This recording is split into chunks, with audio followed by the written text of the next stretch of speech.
اعوذ باللہ من الشیطان الرجیم بسم اللہ الرحمن الرحیم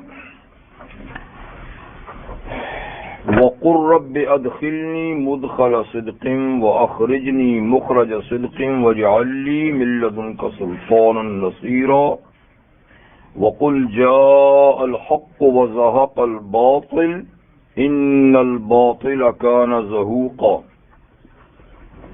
وَنُنَزِّلُ مِنَ الْقُرْآنِ مَا هُوَ شِفَاءٌ وَرَحْمَةٌ لِّلْمُؤْمِنِينَ وَلَا يَزِيدُ الظَّالِمِينَ إِلَّا خَسَارًا وَإِذَا أَنْعَمْنَا عَلَى الْإِنسَانِ أَعْرَضَ وَنَأَىٰ بِجَانِبِهِ وَإِذَا مَسَّهُ الشَّرُّ كَانَ يَئُوسًا قُلْ كُلٌّ يَعْمَلُ عَلَى شَاكِلَتِهِ فَرَبُّكُمْ أَعْلَمُ بِمَنْ هُوَ أَهْدَىٰ سَبِيلًا صدق اللہ العظیم۔ سورۃ الاسراء کی آیہ نمبر 80 سے 84 تک آیتیں آپ کے سامنے تلاوت کی گئی ہیں۔ ان سے پیشتر آیات میں فرمایا تھا کہ آپ کے مخالفین آپ کو رائے حق سے پھسلانا چاہتے ہیں، فتنے میں ڈالنا چاہتے ہیں، آپ سے غلط فیصلے کرانا چاہتے ہیں تاکہ آپ ہم پر کوئی ایسی بات کہہ دیں جو ہم نے نہیں کہی۔ اس وقت یہ آپ کو اپنا دوست بھی بنائیں گے پھر، لیکن ایسا کب ہو سکتا ہے؟ اس لیے کہ آپ کا سارا معاملہ ہماری زیر نگرانی ہے، تو آپ کو یہ رائے حق سے بچلا نہیں سکتے۔ اور یہ تو طائف والوں کی بات تھی۔ مکہ والوں کا یہ کہ وہ آپ کو علاقے سے نکالنا چاہتے ہیں، لیکن ان کو سوچنا چاہیے کہ آپ نکلے تو ان کے دن بھی تھوڑے رہیں گے۔ یہ تو ان کی خیر اسی میں ہے کہ آپ مکہ میں ہیں، جس دن آپ نکلے تو پھر ان کے دن تھوڑے رہیں گے۔ اور فرمایا کہ یہ ہمارا طریقہ کار پچھلی امتوں میں بھی ہو چلا ہے کہ جب انبیاء کرام کسی قوم کو چھوڑ کے جاتے ہیں تو پھر ان پہ عذاب فوری طور پہ نازل ہوتا ہے۔ باقی بات یہ رہی کہ مخالفین کی مخالفت سے بچنے کا ایک ہی طریقہ ہے کہ آپ نماز قائم کریں۔ اگر آپ نماز قائم کریں گے اور صبر و ثبات سے کام لیں گے تو ان کی چالیں ناکام ہوں گی اور یہ آپ کا کچھ بھی بگاڑ نہیں سکیں گے۔ تو پھر آیت میں 5 نمازوں کی طرف اشارہ ہوا اور فجر کی نماز کا خاص طور پہ ذکر کیا، اور 5 فرض نمازوں کے علاوہ خاص طور پہ رات کی نماز، تہجد کی نماز کی اللہ تعالیٰ نے فضیلت بیان فرمائی اور فرمایا کہ یہ ایک زائد نماز ہے، گو فرض تو نہیں، لیکن اس نماز کے پڑھنے سے بہت بڑا حوصلہ ملتا ہے اور آدمی بڑی مشکلات کے لیے تیار ہو جاتا ہے۔ تو گویا مشکلات کو قابو میں لانے کے لیے اور بڑی ہمت اور حوصلے کے کاموں کے لیے تہجد کی نماز آدمی کے اندر ایک بڑا اثر پیدا کرتی ہے۔ یہ ذکر پچھلی آیات میں ہوا۔ صحابہ کرام کی اللہ تعالیٰ نے سب سے پہلے تہجد کی نماز کے ذریعے سے تربیت فرمائی۔ شروع میں ساری رات، پھر رات کا کافی حصہ، اور 5 نمازوں کے بعد پھر بھی تہجد کی نماز کی فضیلت کے بارے میں فرمایا کہ جو اس نماز کو پڑھتا ہے تو اللہ تعالیٰ کے ساتھ اس کا ربط اور اس کا تعلق جو ہے وہ بڑا مضبوط ہوتا ہے، اور جس کا جتنا اللہ سے تعلق مضبوط ہوگا اتنے ہی اس کے کام سدھریں گے۔ تو کوئی دینی یا دنیاوی کام ایسا نہیں کہ جس کے پیچھے تہجد کی نماز کار فرما نہ ہو، اور جو اللہ تعالیٰ سے کٹ جاتے ہیں وہ کچھ بھی ہوں پھر ان کا نظام زندگی ٹھیک نہیں چلتا، وہ ہمیشہ پھر خرابیاں پیدا کرتے رہتے ہیں۔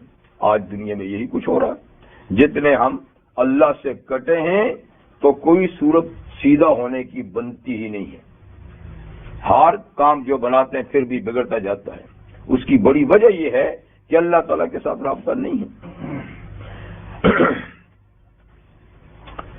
اب جو آیات میں نے تلاوت کی ہیں، اس میں پہلی آیہ کریمہ آیہ نمبر 80 جو ہے، اس میں نبی کریم صلی اللہ علیہ وسلم کی مکہ سے مدینہ منورہ ہجرت کا اشارہ ہے جی، اور دوسری آیہ 81 جو ہے اس میں مکہ کے فتح ہونے کی گویا ایک خوشخبری اور بشارت ہے کہ مکہ بالآخر فتح ہوگا۔ فی الحال آپ کو مکہ چھوڑنا ہوگا، لیکن بالآخر مکہ فتح ہوگا۔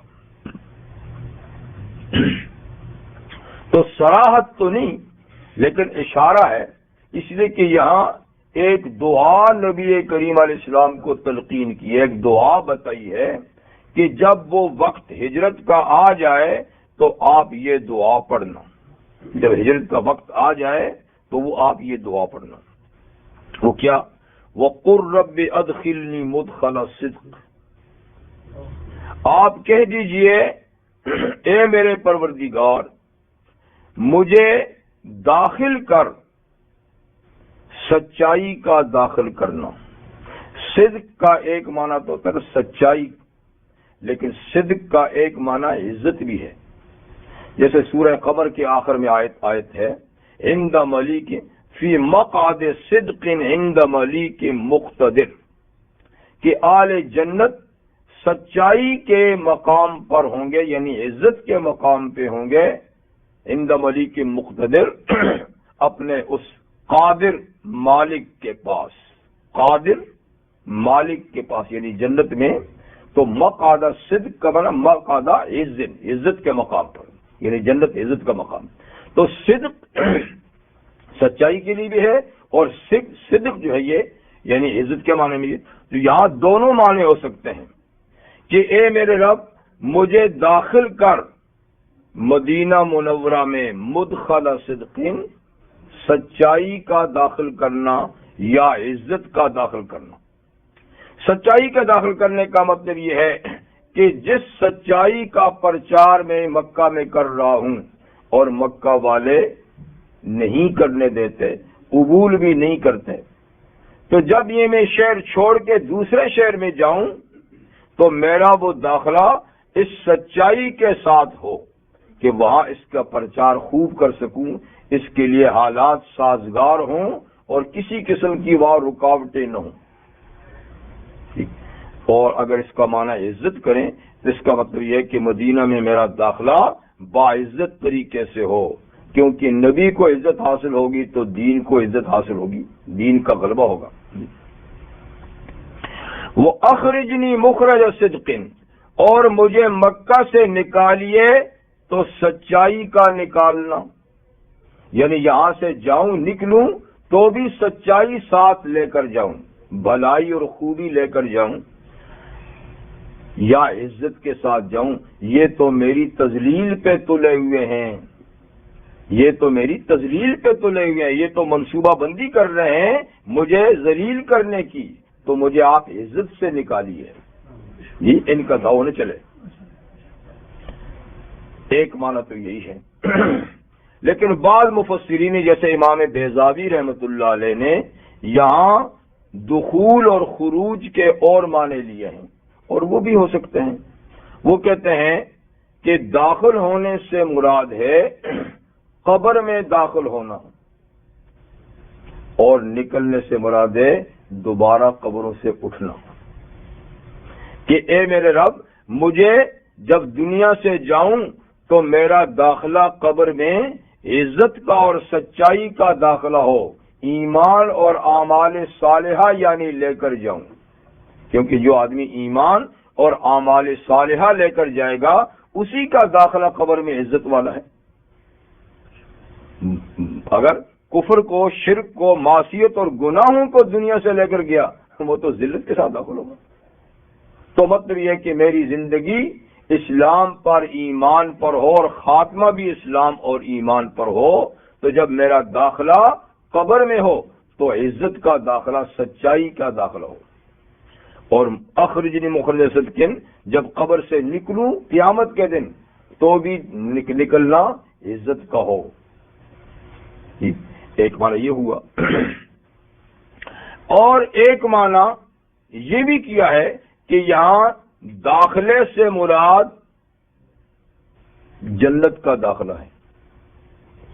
تو ادخلنی مدخل صدق، اے اللہ مجھے جب داخلہ جنت میں دے تو سچائی اور عزت کا داخلہ دینا، اور مخرج صدق اخرجنی مخرج صدق جب دنیا سے مجھے نکالے تو عزت کے ساتھ نکال۔ تو بہرحال یہ متعدد معنی مفسرین نے کیے ہیں، مکہ سے نکلنا، مدینہ میں داخل ہونا،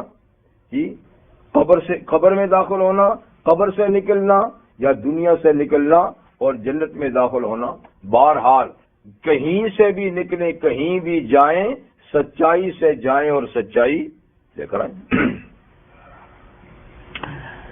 وَاجْعَل لِّي مِن لَّدُنكَ سُلْطَانًا نَصِيرًا، اور کر دیجئے میرے لیے اپنے پاس سے سلطانا نصیرا، غلبہ مدد کے لیے۔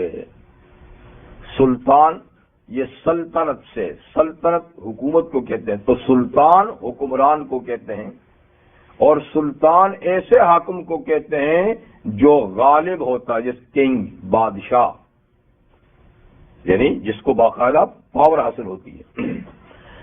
تو میرے لیے اپنے پاس سے سلطان النصیرہ، یعنی ایسا غلبہ نصیب فرمائیے جو دین کے بارے میں میرا مددگار ہو۔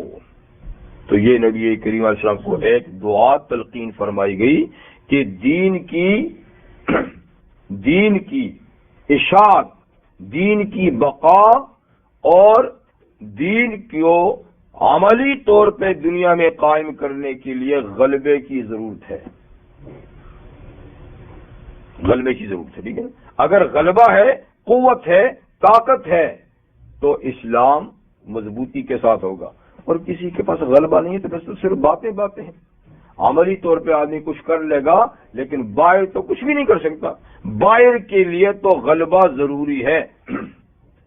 تو گویا اس میں اقتدار کی درخواست ہے، وہ اقتدار جو اسلام کو عملی طور پہ دنیا میں قائم کرنے کے لیے ضروری ہے، اقتدار بھی ضروری ہے۔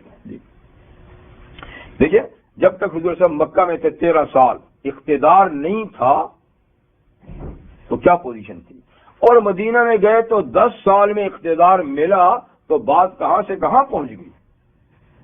تو دین کو عملی طور پہ قائم کرنے کے لیے قوت اور طاقت کی ضرورت ہے جی، اور طاقت حاصل کیسے ہوتی ہے؟ جماعت سے۔ جماعت بنتی ہے امیر سے۔ جب ایک امیر ہوتا ہے تو اس کے ماتحت پھر ہوتی جماعت، جب جماعت ہوتی ہے تو پھر قوت ہوتی ہے۔ حدیث میں نا ید اللہ علی الجماع، اللہ کا ہاتھ بھی جماعت پر ہے، ایک ایک آدمی پر نہیں، جماعت پر ہے۔ اور فرمایا کہ لا اسلام الا بالجماع، اسلام کو غلبہ جماعت سے ہی ملے گا۔ تو اس کے لیے یعنی قوت اور طاقت کی اور جماعت کی ضرورت ہے، اسی کی یہاں پر درخواست ہے۔ ایک حدیث میں پیغمبر کریم صلی اللہ علیہ وسلم نے ارشاد فرمایا ہے، الاسلام والسلطان تو امان، اسلام اور طاقت، سلطان کا مطلب طاقت، غلبہ، اقتدار، اسلام اور طاقت یہ دونوں جڑواں بھائی ہیں، دونوں جڑواں بھائی ہیں۔ لا یصلح احدہما الا بالآخر، ان دونوں میں سے کوئی ایک دوسرے کے بغیر ٹھیک رہ ہی نہیں سکتا۔ دونوں ہوں گے تو معاملہ چلے گا، دونوں میں سے ایک نہیں رہ سکتا بغیر دوسرے کے۔ یعنی اگر اسلام ہے، سلطان نہیں، قوت نہیں، تو وہ کمزور ہی رہے گا، پھلے گا پھولے گا نہیں۔ اور اگر طاقت ہے مگر اسلام نہیں تو وہ ڈکٹیٹرشپ ہوگا، ظلم اور زیادتی ہوگی، اس کے سوا کچھ نہیں ہوگا، عدل و انصاف کا نام نہیں ہوگا۔ تو طاقت کے لیے انصاف کی ضرورت ہے، وہ ہے اسلام، اور اسلام کو عملی طور پہ قائم ہونے کے لیے طاقت کی ضرورت ہے۔ ٹھیک ہے، تو اس لیے حضور صلی اللہ علیہ وسلم سے فرمایا گیا کہ آپ یہ دعا کریں، وَاجْعَلْ لِي مِن لَّدُنْكَ سُلْطَانًا نَصِيرًا، اے اللہ اپنے پاس سے مجھے غلبہ نصیب فرما مدد کے لیے، تاکہ اس قوت اور طاقت کے ذریعے سے آپ کے دین کو عملی طور پر قائم کر سکوں۔ یہ تو ہجرت کی طرف اشارہ ہوا۔ اب فتح مکہ کی طرف چلا۔ اچھا، تو ادخلنی مدخلا اور اخرجنی مخرجا کا ایک چوتھا معنی بھی ہے، وہ یہ ہے کہ اخرجنی مخرج صدق، اے اللہ مجھے مکہ سے نکال، عزت کا نکالنا، وہ نہیں، ادخلنی مدخلا صدق، مجھے دوبارہ مکہ میں داخل کرنا، عزت کا داخل کرنا، اور اس وقت مجھے یہاں سے نکال بھی عزت کے ساتھ۔ تو گیا مطلب کہ دوبارہ مکہ کی فتح کا اشارہ ہو گیا۔ اب دوبارہ جب مکہ کی فتح کا اشارہ ہو گیا تو اب جب مکہ فتح ہوگا تو پھر کیا ہوگا؟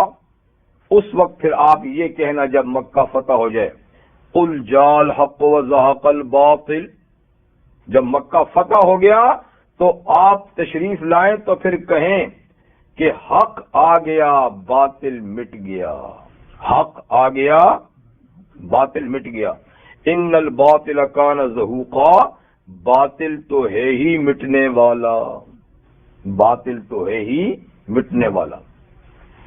چنانچہ جب نبی کریم صلی اللہ علیہ وسلم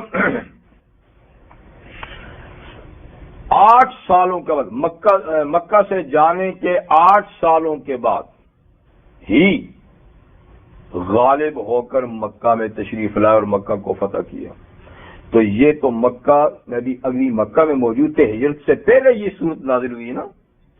تو جب یہ صورت نازل ہوئی اور یہ آیات پڑھی گئیں تو آل مکہ نے مذاق اڑایا، لو جی غلبے کی دعائیں ہو رہی ہیں، آنے کی دعائیں ہو رہی ہیں، یہ ہو گیا وہ ہو گیا، پوزیشن تو ان کی یہ ہے، اور باتیں کر رہے ہیں کہ یہ ایسی کہ ہم پھر یعنی آئیں گے اور پھر یہ دعا ہوگی اور پھر یہ ہوگا۔ تو اس وقت یعنی 8 سال پہلے جب یہ آیات تلاوت کی گئیں تو کسی نے ہاں کہ یہ بھی ہو سکتا ہے، لیکن سیدھے 8 سال کے بعد بالکل وہی ہوا جو ان آیات میں پیشن گوئی کی گئی۔ تو رحمت عالم صلی اللہ علیہ وسلم سن 8 ہجری میں یعنی اختصار کے ساتھ بتاؤں، ہوا یہ کہ ہجرت کر کے چلے گئے تو انہوں نے پھر بھی پیچھا نہیں چھوڑا۔ دوسرے سال جنگ بدر ہوئی، تیسرے سال جنگ احد ہوئی، چوتھے سال یا 5ویں سال جنگ احزاب ہوئی، تو الجھائے رکھا مسلمانوں کو مشرکین نے وہاں پر بھی۔ 6 سال نبی کریم علیہ السلام نے خواب دیکھا، جو سورہ فتح میں ہے، خواب میں دیکھا کہ حضور علیہ السلام اور صحابہ اکرام احرام پہنے ہوئے مکہ گئے ہیں اور آپ نے عمرہ ادا کیا ہے۔ خواب دیکھا، نبی کا خواب چونکہ وحی کا درجہ رکھتا ہے، بالکل سچا ہوتا ہے، تو آپ نے اس خواب کے بعد از خود یہ تعبیر نکالی کہ انشاءاللہ ہم نے جا کے عمرہ کرنا ہے۔ تو اسی سال آپ نے تیاری کی اور 1400 یا 1500 صحابہ بھی آپ کے ساتھ گئے، احرام پہن کر، قربانیاں لے کر سب۔ جب مکہ مکرمہ کے قریب حدیبیہ کے مقام پر پہنچے تو مشرکین کو پتہ لگا کہ اتنی تعداد میں یہ لوگ آ رہے ہیں، تو انہوں نے پیغام بھیجا کہ آپ لوگ مکہ میں نہیں آ سکتے۔ ٹھیک ہے، بہرحال گفت و شنود ہوئی، لیکن وہ ڈٹ گئے کہ نہیں، ہم آپ کو نہیں آنے دیتے۔ آپ نے حضرت عثمان غنی کو بھیجا کہ جاؤ ان کو سمجھاؤ کہ بھئی ہم تو عبادت کے لیے آئے، عبادت سے کون اللہ کے گھر سے روک سکتا ہے؟ دیکھتے نہیں کہ ہم نے عبادت کا لباس پہنے ہے، لڑائی جھگڑا تو ہمارا مشن ہی ہے، پروگرام ہی نہیں ہے، تو پھر قربانیاں ہمارے پاس ہے، لباس احرام کا ہے۔ تو وہ تشریف لے گئے اور انہوں نے بہت کچھ سمجھایا، لیکن انہوں نے کہا عثمان آپ خود جتنے چاہو طواف کر لو، ان کو نہیں جانا چاہیے۔ آپ نے فرمایا عثمان پھر اتنا بے وفا تو نہ ہوا کہ آقا تو وہاں بیٹھے رہے اور میں یہاں طواف کروں، میں نے بھی نہیں کرنا جب تک کہ میرے آقا نہیں آئیں گے۔ اتنے میں افواہ پھیل گئی، کسی نے کہ عثمان کو تو قتل ہی کر دیا ہے مکہ والوں نے۔ تو حضور کو صدمہ ہوا اور آپ نے سب صحابہ سے حدیبیہ میں ایک درخت کے نیچے بیعت لی، جس کا سورہ فتح میں ذکر ہے، لقد رضی اللہ عن المؤمنین اذ یبایعونک تحت الشجرہ۔ اللہ ان مومنوں سے راضی اور خوش ہو گیا جنہوں نے آپ سے درخت کے نیچے بیعت کی۔ اور بیعت کس پہ تھی کہ اب تو ہم نے عثمان کی شہادت کا بدلہ ان سے لینا ہی لینا ہے، ٹھیک ہے نا۔ اور خود نبی کریم علیہ السلام نے حضرت عثمان غنی کی غائبانہ بیعت کی، اپنا ہاتھ اپنے ہاتھ پہ رکھا کہ یہ ہاتھ عثمان کا، یہ میرا ہے، عثمان کی طرف سے میں خود بیعت لیتا ہوں، حالانکہ ان کی شہادت کی افواہ تھی۔ خیر بار بار تو پتہ چل کے نہیں، ایسی بات نہیں ہوئی۔ تاہم گفتگو ہوتے ہوتے نتیجہ یہ ہوا کہ چلو صلح کرتے ہیں، تو صلح نامہ لکھا گیا اور اس میں یہ بات طے ہوئی کہ اس سال تو ہم کسی قیمت پہ بھی آپ کو عمرہ نہیں کرنے دیں گے، آپ احرام کھولیں اور وہیں سے جائیں، ہاں اگلے سال آپ آ سکتے ہیں، ٹھیک، اگلے سال آئیں اور 3 دن سے زیادہ آپ مکہ میں رہیں گے بھی نہیں، کوئی ہتھیار وغیرہ بھی آپ کے پاس نہیں ہوگا وغیرہ وغیرہ۔ اس کے علاوہ اور بھی ایک معاہدہ لکھا گیا، 10 سال ہم آپس میں لڑیں جھگڑیں گے نہیں، آنا جانا مکہ مدینہ میں آزاد ہوگا، ہم آئیں گے آپ بھی آئیں، ٹھیک۔ اور کچھ ایسی شرائط بھی تھیں جو قابل قبول نہیں تھیں، لیکن اللہ کے نبی نے مصلحتاً ان کو قبول کر لیا، ٹھیک ہے۔ بہرحال میں ساری باتیں نہیں کرتا، تو یہ طے ہو گیا، صلح ہوگی، آپ واپس چلے گئے، اگلے سال آ کر آپ نے عمرہ قضا کر لیا۔ پھر اس کے بعد آپ نے دنیا کے بادشاہوں کو لیٹر وغیرہ لکھے دعوتی، ساتھ میں خیبر فتح وغیرہ۔ جب 8 یعنی صلح سے 2 سال ہی بعد، ہجرت کے 8ویں سال، مشرکین مکہ کی طرف سے عہد شکنی ہوگی، وہ جو معاہدہ لکھا تھا نا، اس کی ایک شق کو انہوں نے توڑ دیا۔ اس میں ایک شق یہ تھی کہ اصل پارٹیاں تو معاہدہ کرنے والی 2 ہیں، مشرکین مکہ اور مسلمان، یعنی یہ بڑی پارٹیاں، لیکن باقی جو قبائل ہیں عرب کے، ان کو اختیار ہے کہ وہ مسلمانوں کا ساتھ دیتے ہیں یا مکے والوں کا ساتھ دیتے ہیں، وہ یعنی دونوں میں سے کسی ایک کو منتخب کر لیں۔ چنانچہ عرب کے 2 بڑے قبائل، ایک بنی بکر ایک بنی خزاع، ان میں سے بنی بکر نے مکہ والوں کا ساتھ دینے کا فیصلہ کر لیا، ان کے معاہدے میں شامل ہو گئے، اور بنی خزاع کافر ہی تھے لیکن انہوں نے مسلمانوں کا ساتھ دے دیا کہ ہم ان کی پارٹی ہیں، تو مسلمانوں کی جماعت کے ساتھ معاہدے میں شریک ہو گئے، یہ ان کے ساتھ ہو گئے۔ ان دونوں قبیلوں کی آپس میں پیچھے سے عداوت اور دشمنی تھی۔ چنانچہ سن 8 ہجری میں بنی بکر کے کچھ لوگوں نے بنی خزاع کے کچھ لوگوں پر زیادتی کی، ظلم کیا، اور اتنا ظلم کیا کہ حرم کے اندر ان کی پٹائی کی، حرم میں انہوں نے کی، تو مشرکین مکہ نے بھی ان کا ساتھ دیا، بنی بکر کا جو ان کی پارٹی کے ساتھ، انہوں نے بھی ساتھ دیا باقاعدہ، تو بہرحال ان کی پر بڑا ظلم ہوا۔ ان کا جو سردار تھا بنی خزاع کا، وہ اپنے اوپر ہونے والے ظلم کی داستان سنانے کے لیے مدینہ منورہ گیا، سردار، کہ ہم آپ کی جماعت کے لوگ ہیں، ہم پر یہ ظلم ہوا، اور معاہدے میں تھا کہ آپس میں 10 سال لڑائی نہیں ہوگی، نہ اصل پارٹیوں کی نہ ان کے حمایتیوں کی، تو ان کے حمایتیوں نے ہمارے ساتھ ظلم کیا اور خود مکہ والوں نے بھی ان کا ساتھ دیا، اور حرم میں تو اس نے بڑا ہی پرتاثیر قصیدہ عربی میں حضور کو پڑھ کے سنایا، بڑا دردناک کہ ہم پر کیا ہوئی، ہم پر کیا ہوئی، جس سے نبی کسی کا دل بھر آیا مسلمانوں کے لیے، واقعی بہت بڑا ظلم ہوا۔ تو حضور نے فیصلہ کر دیا کہ چونکہ انہوں نے عہد توڑا ہے، اب ان کو عہد شکنی کا جواب دینا ہے مکہ والوں کو۔ تو آپ نے فرمایا کہ اب ہم نے تیاری کرنی ہے، لیکن مکہ والوں کو خبر نہیں ہونی چاہیے ہم نے اٹیک کرنا ہے مکہ پر، خبر نہیں ہونی چاہیے۔ غلطی سے ایک صحابی نے لیٹر لکھ لیا تھا، 12 رستے میں پکڑا گیا، واپس آ گیا، میں اس کی تفصیل بھی نہیں جاتا۔ تاہم تیاری ہوئی اور 10,000 کا لشکر لے کے پیغمبر کریم علیہ السلام مکہ کی طرف حاضر ہوئے رمضان المبارک کے مہینے میں۔ مکہ کے قریب پہنچے تب مکہ والوں کو خبر کی یہ کیا ہو گیا کہ پوری وادی میں رات کو جب آگ روشن ہوئی تو یہ تو بال پتہ چلا کہ آئے، اب سب دم بخود نے تو سخت تھے ہی نہیں مقابلہ کرنے کی۔ تو خیر میں تفصیل میں نہیں جاتا۔ تو نبی کریم علیہ السلام صبح مکہ میں داخل ہوئے اور آپ نے اپنی فوج کو 3 حصوں میں تقسیم کیا۔ دائیں خالد بن ولید سربراہ سے فوج کے، بائیں زبیر بن عوام آپ کی پھوپھیزاد جو حضرت زبیر بن عوام رضی اللہ تعالیٰ فوج پہ، اور سامنے پیادہ جو فوج اس پہ ابو عبیدہ رضی اللہ عنہ سربراہ سے۔ حضور نے فرمایا کہ 3 رستوں سے مکہ میں داخل ہو، کوئی مشرک سامنے آئے تو اس کا زندہ نہیں چھوڑنا۔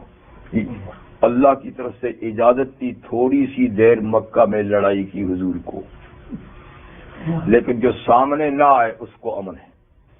جو گھر میں بیٹھا ہوا ہے، جس نے ہتھیار پھینک دیے ہیں، جو حرم میں آ کے پناہ گزین ہو گیا ہے، جو جناب ابو سفیان کے گھر میں گیا ہے، سب کو امن ہے۔ جو تلوار لے کر ہتھیار لے کے سامنے آئے تو اسے نہیں چھوڑنا۔ چنانچہ زبیر بن عوام بھی امن و امان کے ساتھ، کوئی سامنے نہیں آیا۔ ابو عبیدہ بھی پوری فوج لے کر گیا، کوئی سامنے۔ حضرت خالد بن ولید کے سامنے چند اوباش آ گئے تو 2-4 کی خبر لی، وہ بھی ٹھنڈے ہو گئے سارے۔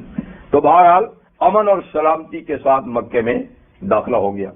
نبی کریم علیہ السلام نے فوجی ٹوپی، خود جس کا نا لوہے کی فوجی ٹوپی پہنی ہوئی تھی۔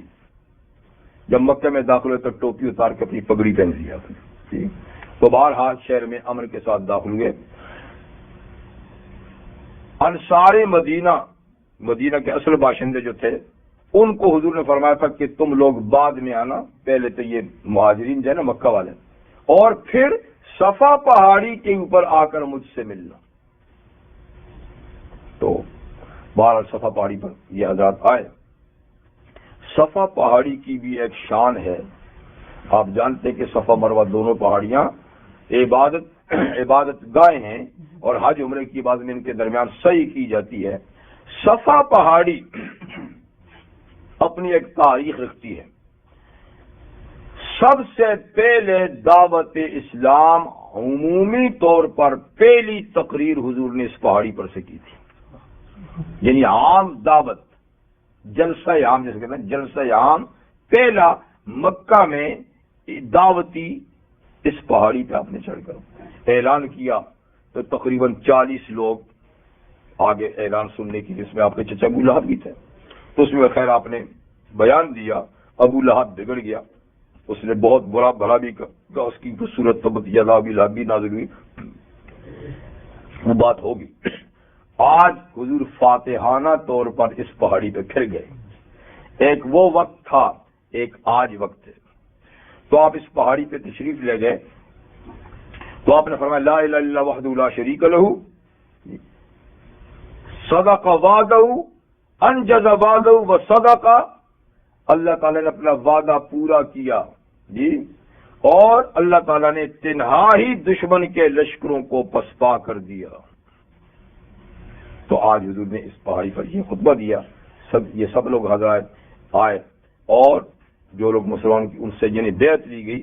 تو بہرحال مکہ کی پوزیشن یہ تھی کہ اللہ کا وہ گھر جس کی تعمیر کے بعد اللہ تعالیٰ نے ابراہیم علیہ السلام سے کہا پر کہ طہرا بیتی للطائفین والعاکفین والرکع السجود، کہ ابراہیم اور اسماعیل باپ بیٹے دونوں تم نے گھر بنایا تو اس گھر کو اب طواف کرنے والے، اعتکاف کرنے والے نمازیوں کے لیے پاک صاف بھی رکھو. پاک صاف، یہ پاک صاف ایک زمانے تک رہا اور اللہ کے نام کا غلغلہ یہاں رہا، لیکن حضور صلی اللہ علیہ وسلم کی ولادت باسعادت سے کوئی 500 سال پہلے یہاں شرک داخل ہو گیا. عرب کے ایک آدمی عامر ابن لوہی جو کسی علاقے میں گیا، بت پرستی دیکھی، اس کو بت اچھے لگ گئے، وہاں سے ایک اٹھا کے لے آیا اور مکہ والوں کو ورغلا کر بت پرستی پہ لگا دیا. اور ہوتے ہوتے صورتحال یہ ہوئی کہ اللہ کا وہ پاک گھر 360 بت وہاں رکھے ہوئے تھے. جب حضور نے مکہ فتح کیا تو بیت اللہ اندر باہر ہی پہاڑیوں پر مطاف میں 360 بت. تو نبی کریم صلی اللہ علیہ وسلم کے ہاتھ میں چھڑی تھی، لاٹھی تھی. آپ گئے اور ہاتھ بت کی طرف اشارہ کرتے ہیں لاٹھی سے، جال حق و زحق الباطل ان الباطل کان زہوقا. بت خود نیچے گر جاتا تھا. بال جتنے باہر رکھے ہوئے تھے سب کو لاٹھی کے اشارے سے یہی آیت پڑھتے گئے، وہ گرتے گئے. جو دیواروں کے ساتھ تھے ان کو آپ نے اتروا دیا. تو اللہ کا گھر آپ نے ایک دفعہ پھر بت پرستی سے پاک صاف کر دیا، اور اب انشاءاللہ قیامت تک پاک صاف رہے گا. وہ دن اور آج کا دن بھی کچھ بھی ہے، لیکن بت پرستی کا وہاں نام نہیں. حضور نے یہ بھی فرمایا کہ شیطان جزیرت العرب میں اس بات سے مایوس ہو چکا ہے کہ اب اس کی پرستش کی جائے گی. اس کی پرستش نہیں ہوگی، باقی چھیڑا چھاڑی کرتا رہے گا، گناہ کرائے گا، لڑائے بھڑائے گا، لیکن اب بت پرستی اس ایریے میں نہیں ہوگی. تو چنانچہ وہ دن آج دن ماشاءاللہ اللہ کا گھر پار. تو یہ گویا خوشخبری سنائی کہ ایک وقت آئے گا آپ فاتحانہ داخل ہوں گے تو پھر آپ کہہ دیجئے گا جال حق و زحق الباطل ان الباطل کان زہوقا. حق آیا، باطل مٹ گیا، اور باطل تو ہے ہی مٹنے والا. وَنُنَزِّلُ مِنَ الْقُرْآنِ مَا هُوَ شِفَاءٌ وَرَحْمَةٌ لِّلْمُؤْمِنِينَ.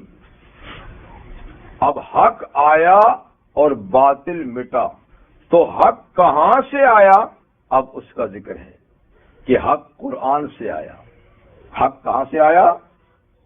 قرآن کے ذریعے سے آیا. باطل کہاں سے مٹا؟ قرآن کے ذریعے سے مٹا. یعنی قرآن مجید کی ایک ایک آیت آتی ہے تو حق آتا ہے، اور اس کے خلاف جو دنیا میں ہوتا ہے تو اس کے آنے سے وہ مٹتا جاتا ہے. تو قرآن حکیم کی آیات کا نزول یہ حق کی آمد ہے اور باطل کا نقصان اور باطل کا ضیاع ہے. وَنُنَزِّلُ مِنَ الْقُرْآنِ مَا هُوَ شِفَاءٌ وَرَحْمَةٌ لِّلْمُؤْمِنِينَ. اور ہم رفتہ رفتہ نازل کرتے ہیں. ایک ہے تنزیل، ایک ہے انزال. انزال کہتے ہیں بیک وقت ایک ہی وقت میں ساری چیز کے آ جانے کو کہتے ہیں انزال، اور تنزیل کہتے ہیں کسی چیز کو تھوڑا تھوڑا کر کے لانا. تو قرآن کا انزال بھی ہوا ہے اور تنزیل بھی ہوا ہے.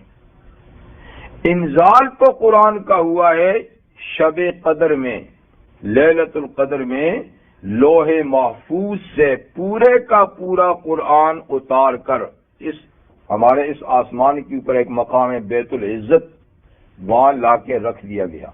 یہ تو ہوا انزال کہ سارا قرآن ایک وقت لوح محفوظ سے منتقل ہو گیا بیت العزت میں. پھر بیت العزت سے زمین پر نبی کریم علیہ السلام کے مبارک دل پر اس کا آنا 23 سال میں ہوا ہے. 23 سال میں آہستہ آہستہ کبھی ایک آیت، دو آیتیں، ایک سورت، دو سورتیں کر کے 23 سال میں پورا قرآن تو آسمان سے حضور پر تنزیل، لوح محفوظ سے آسمان پر انزال. تو یہاں تنزیل کا لفظ ہے. وَنُنَزِّلُ مِنَ الْقُرْآنِ، اور ہم آہستہ آہستہ قرآن کو اتارے جا رہے ہیں، آیتیں آیتیں سورتیں سورتیں کر کے. اور قرآن میں ہے کیا ہم اتارتے ہیں؟ ما هو شفاء، وہ چیزیں ہم قرآن میں اتارتے ہیں جو شفا ہیں، جس میں شفا ہے، بیماریوں سے، جس میں بیماریوں کا علاج ہے. کون سی بیماریوں کا علاج ہے قرآن؟ تو سورہ یونس میں گزرتا ہے شفاء لما فی الصدور، کہ قرآن شفا ہے ان بیماریوں کے لیے جو دلوں میں ہیں. تو بنیادی طور پر اصل علاج تو قرآن دل کی بیماریوں کا ہے، لیکن کبھی کبھی جسم کی بیماریوں کا علاج بھی اس سے ہو جاتا ہے. جسمانی بیماریوں کا بھی کبھی کوئی آیت کوئی سورت آپ پڑھیں یا پڑھ کے پھونک مار دیں جی تو جسم کی بیماری بھی چلی جاتی ہے، لیکن ہے بنیادی طور شفاء لما فی الصدور، دل کی بیماریوں کے لیے. اب دل کی بیماریاں کیا ہیں؟ تو امام رازی رحمۃ اللہ علیہ فرماتے ہیں دل کی بیماریوں کا دوسرا نام ہے روحانی بیماریاں، یعنی روح کی بیماریاں. جی تو روحانی بیماریاں کیا ہیں؟ تو امام رازی رحمۃ اللہ علیہ فرماتے ہیں اصل میں کل بیماریاں 3 ہیں. نمبر 1 دل کی بیماری. اور دل کی بیماری میں کیا چیزیں ہیں؟ عقیدے کی خرابی. عقیدے کی خرابی یہ ہے دل کی بیماری. یعنی عقیدے میں کفر ہے، عقیدے میں شرک ہے، عقیدے میں نفاق ہے، عقیدے میں الحاد ہے، عقیدے میں شک اور تردد ہے. تو یہ ساری باتیں کیا ہیں؟ عقیدے کی بیماریاں. وہ آدمی عقیدتاً بیمار ہے، اس کے دل میں یہ خیال ہے کفر کے، شرک کے، نفاق کے، یہ الحاد کے، بے دینی کے. تو یہ کیا ہے؟ بیماریاں ہیں. تو سب سے پہلے قرآن علاج انہی بیماریوں کا کرتا ہے. ایمان کی باتیں آتی ہیں تو کفر اور شرک، جی اخلاص کی بات کرتا ہے تاکہ نفاق، سچائی کی بات کرتا ہے تاکہ تردد، وضاحت کرتا ہے تاکہ الحاد کی بیماریاں ختم ہوتی جائیں. تو ان بیماریوں کا خاتمے کے لیے قرآن مجید ایک. دوسری بیماریاں جو ہیں، پہلی بیماری عقیدے کی ہے نا، تو دوسری بیماری عمل کی ہے. بعض اعمال ایسے ہیں جو نری بیماری ہیں. تو جب قرآن مجید نازل ہوتا ہے تو اللہ تعالیٰ فرماتے ہیں کہ کیونکہ ان بیماریوں کو جو میں نے ذکر کیا نا، کفر، شرک، الحاد، بے دینی وغیرہ، یہ تو ان بیماریوں کے بیمار کو قرآن نے کہا ہے کیا؟ نجس. انما المشرکون نجس، یعنی مشرکین نجس یعنی ناپاک ہیں. کیا مطلب؟ یعنی ان کے دل ناپاک ہے، ان کی روح ناپاک ہے، ان کی فکر، ان کی سوچ ناپاک ہے. یہ نہیں کہ ان کا جسم ناپاک ہے. جسم تو مثلا دھلا ہوا ہے، کپڑے بھی دھلے ہوئے ہیں، خوشبوئیں بھی لگی ہوئی ہیں، ساری چیزیں ہیں، پر دل یعنی سوچ، فکر، عقیدہ یہ ان کا ناپاک ہے. تو اسی طریقے سے منافقین کا. اب جب قرآن آتا ہے تو جن کو توفیق ملتی ہے ان سے یہ چیزیں نکلتی جاتی ہیں، تو دل اجلا ہوتا جاتا ہے، پاک صاف. اور جن کا کفر پکا ہو چکا ہے تو قرآن کے نزول سے اور گندگی بڑھتی ہے. فزادتم رجسن الی رجس، ان کے پہلی ناپاکی پر ایک اور ناپاکی پڑتی ہے. اس لیے کہ پہلے ایک آیت کا انکار کیا تھا تو گندگی آئی، اب دوسری آیت آئی اس کا بھی انکار کیا تو گندگی بڑھی نا، تیسری آئی تو اور بڑھی. چوتھی آئی تو اور بڑی. تو جوں جوں انکار بڑھتا ہے تو ان کی نجاست بڑھتی ہے، اور جوں جوں ایمان آتا ہے ہر آیت پر تو ایمان بڑھتا. فزادتم ایمانا، جب قرآن مجید کا نزول ہوتا ہے تو مومن کا ایمان بڑھتا ہے. آج ایک آیت پہ ایمان تھا، کل دوسرے پہ، کل پرسوں تیسرے پہ، پھر چوتھی پہ، تو اس کا ایمان بڑھتا ہے. اور کافر کا کفر بڑھتا ہے کہ پہلے اس کا انکار کیا تھا، پھر اس کا کیا، پھر اس کا کیا. جی تو یہ ایک چیز. دوسری میں نے کہا بیماری کیا ہے؟ عقیدے کی بیماری کے بعد عمل کی بیماری. چوری ہے، ڈاکہ ہے، زنا ہے، فراڈ ہے، خیانت ہے، جی اور کئی قسم کی جو برائیاں آپ دیکھتے ہیں عملی طور پہ، یہ سب کی سب کیا ہے؟ یہ عملی بیماریاں ہیں، عملی بیماریاں ہیں. تو قرآن حکیم ان کے لیے بھی شفا ہے، کیونکہ قرآن ان ساری چیزوں سے روکتا ہے، ان ساری چیزوں سے روکتا ہے. اور اللہ فرماتے ہیں اطیعوا اللہ و اطیعوا الرسول، اللہ اور رسول کی مانو، اللہ اور رسول کی مانو، اللہ اور رسول کی اطاعت کرو. جن کاموں کا کرنے کا کہتے ہیں وہ کرو، جن کا کرنے کا نہ کرنے کا کہتے ہیں اس کو نہ کرو. ولا تبطلوا اعمالکم، اللہ اور رسول کی نہ مان کر اپنے ان عملوں کو بیکار اور ضائع مت کرو.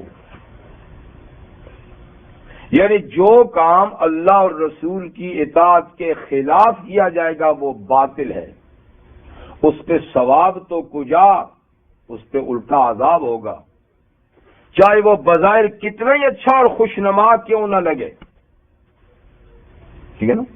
تو بدعات کے جو اعمال، ظاہر بات ہے بدعات کے اعمال تو مسلمان ہی کرتے ہیں اور اچھا سمجھ کے کرتے ہیں، نیکی کا کار ثواب سمجھ کے کرتے ہیں، لیکن چونکہ اللہ اور رسول کی اطاعت کے خلاف ہے، کیونکہ پیغمبر کریم صلی اللہ علیہ وسلم نے صاف فرمایا ہے من عمل عملا لیس علی امرنا فہو رد، جس نے ایسا عمل کیا جو ہمارے طریقے کے مطابق نہیں وہ مردود ہے. وہ جائے کتنا خوشنما کیوں نہ ہو، کتنی تو آپ اس کی تعریفیں کیوں نہ کریں، کتنے اس کو شریف کے لفظ سے نہ یاد کریں. آج کتنی بدعت، فلاں شریف تھا، فلاں شریف تھا، فلاں شریف. فرض نماز کو شریف کو نہیں کہتا، زور شریف، عصر شریف آپ نے پڑھی ہے، فجر شریف نہیں کہتے. پھر سنت شریف آپ نے پڑھا ہے جی، مستحب شریف نہ، لیکن بدعات میں عرس شریف، اس لیے کہ وہ اصل میں تو شریف نہیں، آپ شرافت کی لیبل اس پہ لگا رہے ہیں. اصل میں تو آقا نے نہیں کیا تو شرافت کہاں سے آئے گی؟ تو چاہے کتنا ہی خوشنما کیوں نہ بنائیں لفظوں میں، لیکن جو عمل آقا نے نہیں کیا وہ مردود ہے. تو اس لیے فرمایا کہ جو عمل چاہے وہ دین کے نام سے کیے جائیں یا دوسرے ناموں سے کیے جائیں وہ کیا ہوں گے؟ وہ سب باطل ہیں. تو ولا تبطلوا اعمالکم، اپنے اعمال کو ضائع نہ کرو کہ تم خوش ہو کہ یہ اس میں یہ ثواب ملے گا اس میں اور آخرت میں کچھ بھی نہیں ملے گا. اطیعوا اللہ و اطیعوا الرسول، عمل کرو، تھوڑا کرو، اخلاص سے کرو جی. تو ریا کا عمل بھی باطل جی، اور سنت کے خلاف عمل بھی باطل جی. تو بہرحال قرآن اس کا بھی علاج کرتا ہے، عقیدے کا بھی اور عمل کا بھی شفا ہے. اور رحمت عالم صلی اللہ علیہ وسلم نے ارشاد فرمایا انسان دو چیزوں سے مرکب ہے نا، جسم اور روح سے. تو جیسے جسم بیمار ہوتا ہے اور اس کے علاج ہوتے ہیں، روح بھی بیمار ہوتی ہے تو اس کا بھی علاج ہے. تو روح کی تو تمام بیماریوں کا علاج شافی قرآن ہے اصلاً جی. ہاں کبھی کبھی جسمانی بیماری کبھی، لیکن جسمانی بیماری کے لیے حضور نے فرمایا، آپ نے فرمایا علیکم بالشفاءین، لوگوں دو شفا لازم پکڑ لو. جسم اور روح دونوں کا علاج چاہتے ہو تو دو شفا اللہ نے بھیجے ہیں، ایک جسم کے لیے ایک روح کے لیے ان کو لازم پکڑ لو. کبھی روح بیمار ہو تو قرآن کی طرف آ جاؤ، اور جسم بیمار ہو تو شہد استعمال کرو. علیکم بالشفائین القرآن والعسل. القرآن دو علاج، دو دوائیں پکی لے لو، ایک قرآن ایک شہد، کیونکہ شہد کو لکھا ہے نا فی شفاء للناس، اور اس کو لکھا ہے شفاء لما فی الصدور. ٹھیک ہے نا؟ تو شہد بہت سی بیماریوں کا علاج ہے، لیکن یہ نہیں ہے کہ وہ اپنی مرضی سے چاٹتا رہے آدمی، اس لیے کہ ہر چیز کی ایک حد ہے، لمٹ ہے، اور مختلف قسم کی بیماریاں مختلف قسم کے مزاج ہیں. شہد بیشک شفا ہے، لیکن کسی ماہر حکیم سے مشورہ کر کے اس کو استعمال کرنا چاہیے. طریقہ تو یہی ہے. لیکن کسی کا ایمان بہت اسٹرانگ ہے، بہت مضبوط ہے،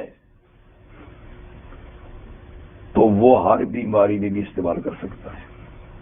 عبداللہ ابن عمر، ایمان عبداللہ ابن عمر کا. عبداللہ ابن عمر رضی اللہ عنہ تو ہر بیماری میں شہد، بس ہر بیماری میں شہد.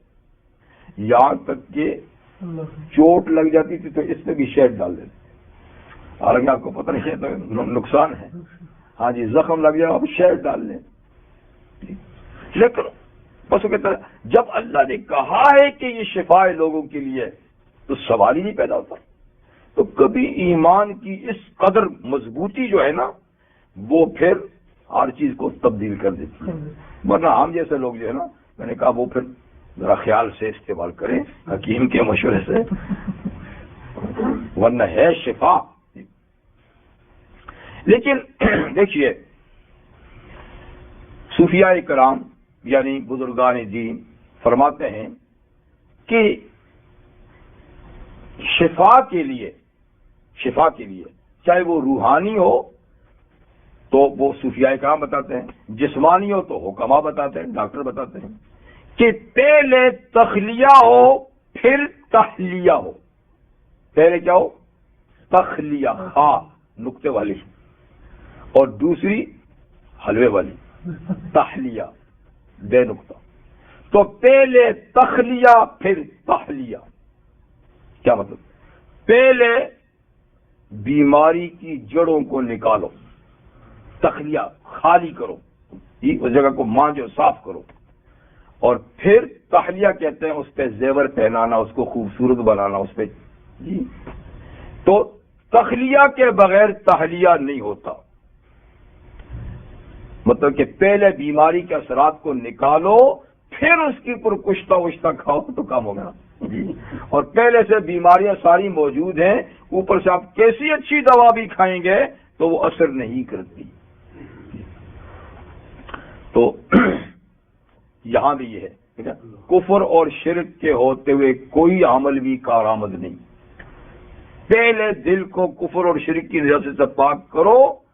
فرماتے ہیں فَمَن يَعْمَلْ مِنَ الصَّالِحَاتِ وَهُوَ مُؤْمِنٌ، جو آدمی نیک کام کرے بشرطے کہ مومن ہو. مومن نہیں تو کوئی نیکی کارآمد نہیں. پہلے کفر سے تخلیہ پھر ایمان سے تحلیہ. اسی طریقے سے دیکھیے حکما پہلے وہ جو فاسد مادہ ہے نا اس کو نکالنے کی دوا دیتے ہیں. جب فاسد مادہ پورے کا پورا نکل جائے نا تو پھر صحت کی دوا دیتے ہیں. پہلے اس کو نکالنے کی دوا دیتے ہیں مادے کو. اسی طریقے دیکھیے اگر پھوڑا نکلتا ہے تو پہلے اس کا آپریشن کیا جاتا ہے. اندر سے مواد نکالیں گے، نہیں کہ اس کے اوپر دوا لا کے لپیٹ دیں گے تو کیا ہوگا. پہلے مواد نکالیں گے پھر اس کے اندر دوا ڈال کے اوپر آپ پٹی باندھیں گے تو شفا ہوگی. تو یہی علاج کا طریقہ ہے. اب رحمت عالم صلی اللہ علیہ وسلم کی خدمت میں ایک صحابی آئے، ان کے بھائی کو اس حال تھا، موشن تھے، ٹھیک ہے نا. تو گھبرائی بات کر میرے بھائی کو. تو اس زمانے میں ڈاکٹر واکٹر تو نہیں ہوتا تھا کچھ، علاج کے لیے بھی حضور کے پاس آتے تھے. تو نبی کریم علیہ السلام طبیب بھی تھے، معالج بھی تھے. تو آپ نے فرمایا، آپ نے پہلے یہ تھا کہ 2 شفا ہیں، قرآن ہے یا شہد، کا جا کر شہد پلاؤ۔ حضور کا مقصد یہ تھا کہ کسی فاسد مادے کی وجہ سے یہ اس کو اسہال ہو رہا ہے، تو یہ فاسد مادہ نکلنا چاہیے، پھر ٹھیک ہو جائے گا، بس ان اندر سے فاسد مادہ نکل جائے گا تو ٹھیک ہو جائے گا۔ اس نے جا کر شہد پلایا تو موشن زیادہ ہو گئے، پھر گھبرا گیا کہ آخر میں نے پلایا تھا لیکن حالت سنبھلنے کے بجائے اور نازک ہو گئی۔ آپ نے بڑے اطمینان سے فرمایا اور جا کر پلاؤ۔ پھر جا کے پلایا تو اب اور زیادہ کام خراب ہو گیا۔ اب پھر وہ آیا تو حضور نے فرمایا میاں اور پلاؤ، اب رد بھی تو نہیں کر سکتا حضور ہے نا۔ پھر جا کر پلایا، اب کہ اور زیادہ جناب بس بیچارے کی حالت دگرگوں ہو گئی۔ حضور سے سمجھنے کے بعد پھر آج دوڑتا کہ حضور تو اب تو وہ بالکل مریل ہو گیا۔ آپ نے فرمایا صدق اللہ وکذب بطن اخیک، اللہ نے سچ کہا ہے قرآن میں کہ اس میں لوگوں کے لیے شفا ہے، اگر کوئی خرابی ہے تو تیرے بھائی کے پیٹ میں ہے، لہذا جا کر اور پلاؤ۔ کیا کوئی دنیا کا معالج ایسا کر سکتا ہے؟ وہ تو پہلی دوا تھوڑی سی ادھر ادھر ہوگی تو سر پکڑ لے گا کہ کیا غلطی میں نے کر دی ہے، تو فوراً وہ بیچارہ نسخہ لکھے گا کہ چلو یار اس کو چھوڑو اب یہ کھلا۔ اس لیے کہ یہ تجرباتی علم ہے، یہ دوائیں جو ہم بناتے ہیں تجربے کر کر کے بناتے ہیں کہ اس کا علاج ہے، کوئی یقینی ٹھوس بات تو نہیں ہمارے پاس کہ یہ اس بیماری کا علاج ہے۔ لیکن نبی کے پاس جو علم ہوتا ہے وہ تو بالکل نپا تلا حقیقت پر علم ہوتا ہے، اس لیے کوئی فکر ہی نہیں حضور کو، اور برابر وہی دوا دیتے جا رہے ہیں۔ کیونکہ آخری مرتبہ جب پلایا گا تو وہ سارا جو فاسد مادہ تھا وہ نکل گیا، جب نکل گیا تو رفتہ رفتہ صحت بحال ہونے لگی۔ تو خیر میں عرض یہ کرا تھا کہ ایسی بات صرف پیغمبر کر سکتے ہیں، باقی جو ہے احتیاط کرنی چاہیے۔ تو 2 چیزیں شفا ہیں، جسم کے لیے شہد مرکزی چیز ہے، جیسے آج ہر دوا میں الکوہل کی بیماری شامل ہے، تو ہمارے حکماء کی ہر دوا میں شہد شامل ہوتا تھا، اب بھی شاید ہوگا۔ حکیم لوگ جو ہے نا جی وہ شہد ضرور ڈالتے ہیں، اس سے دوا دیر پا بھی ہوتی، خراب بھی نہیں ہوتی جی، اور چونکہ اس میں شفا ہے تو ہر دوا کا یہ جز ضرور رکھتے ہیں۔ تو ہم نازل کرتے ہیں قرآن میں سے وہ مضامین جس میں شفاء روحانی ورحمت للمؤمنین، اور دوسری بات یہ کہ وہ مومنوں کے لیے باعث رحمت بھی ہے۔ جو قرآن اترتا ہے اللہ کی رحمت کا نزول ہوتا ہے، مومنوں کے لیے رحمت بڑھتی ہے۔ ولا یزید الظالمین الا خسارا، اور ظالم جو منکر ہیں قرآن کے ان کا نہیں بڑھتا مگر نقصان ہی بڑھتا ہے۔ مومن پر رحمت کا نزول بڑھتا ہے، کافر کا نقصان بڑھتا ہے۔ جو قرآن آتا ہے وہ انکار کرتا ہے تو اس کا کفر بڑھتا ہے۔ اب اللہ تعالیٰ انسان کی فطرت کے ایک کمزور پہلو کا ذکر فرماتے ہیں، وہ یہ اذا انعمنا علی الانسان اعرض، جب ہم انسان پر انعام کرتے ہیں، یا انسان سے مراد کافر انسان ہے، کیونکہ مومن ایسا نہیں کرتا۔ اگر کوئی فرض کرے مومن بھی ایسا کرتا ہے تو سمجھے کہ اس کے ایمان میں کمزوری ہے جی، لیکن عموماً یہ کافروں کے لیے کہ جب ہم انسان پر یعنی کسی کافر پہ انعام کرتے، دنیا کی کوئی نعمت دیتے ہیں، آرزا، وہ ہماری طرف آنے سے منہ موڑ لیتا ہے، اسی میں مگن ہو جاتا ہے، اس کو اپنے کمالات کا ذریعہ سمجھتا ہے، وہ سمجھتا ہے کہ میں اس کا مستحق تھا، یہ چیز مجھے ملنی ہی چاہیے تھی، یعنی اس کو ہمارا انعام سمجھ کے شکر ادا نہیں کرتا، ہماری عطا اور بخشش سمجھ کے شکر نہیں ادا کرتا۔ وَنَآ بِجَانِبِهِ، اور اپنا پہلو پھیر لیتا ہے ہم سے، منہ موڑ لیتا ہے ہم سے، یہ انسان کی فطرت کا کمزور پہلو ہے جی۔ کرنا کیا چاہیے تھا کہ جب انعام آئے تو شکر ادا کرے، جیسے اللہ تعالیٰ نے فرمایا کہ داؤد علیہ السلام کے فرمانا اعملوا آل داؤد شکرا، اے خاندان داؤد ایسے کام کرو جس سے نعمتوں کا شکر ادا ہو۔ پھر فرماتے ہیں قلیل من عبادی الشکور، لیکن میرے بندوں میں شکر گزار بہت کم ہیں۔ کافر تو ہے ہی نہیں، مومنوں میں دیکھیے کتنے شکر گزار ہیں۔ تو قلیل شکوہ ہے اللہ کی طرف سے کہ میرے بندوں میں بہت کم شکر گزار ہیں، اکثر ناشکر ہیں۔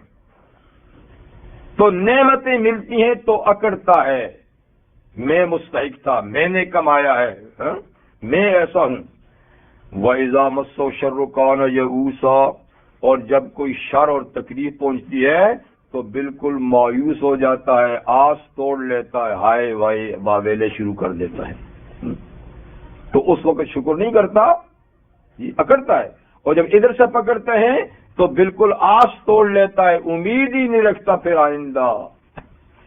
جبکہ مومن کی دونوں حالت اچھی ہے، نعمت ملتی ہے شکر، نعمت چھینتی ہے تو صبر۔ قل، آپ فرما دیجئے، کل یعمل علی شاکلتہ، ہم نے تو رستہ واضح کر دیا ہے۔ اب کسی کو مجبور ہم نہیں کرتے، سب کے سب اپنے طریقوں پہ کام کیے جاؤ، سب اپنے طریقوں پر۔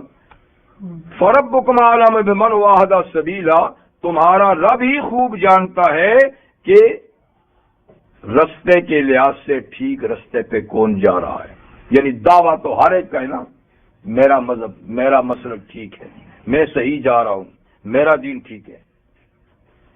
فرما اچھا پھر تمہارا سب کا ٹھیک ہے تو پھر کیے جاؤ، سب اپنے اپنے۔ اللہ کو پتا ہے کہ سیدھا رستہ کس کا ہے، کون سیدھے رستے پہ جا رہا ہے، تو یہ فیصلہ کہاں ہوگا؟ پھر اسی کی عدالت میں ہوگا۔ وآخر دعوانا ان الحمد للہ رب العالمین۔ سبحانک اللہم وبحمدک اشہد ان لا الہ الا انت استغفرک واتوب الیک۔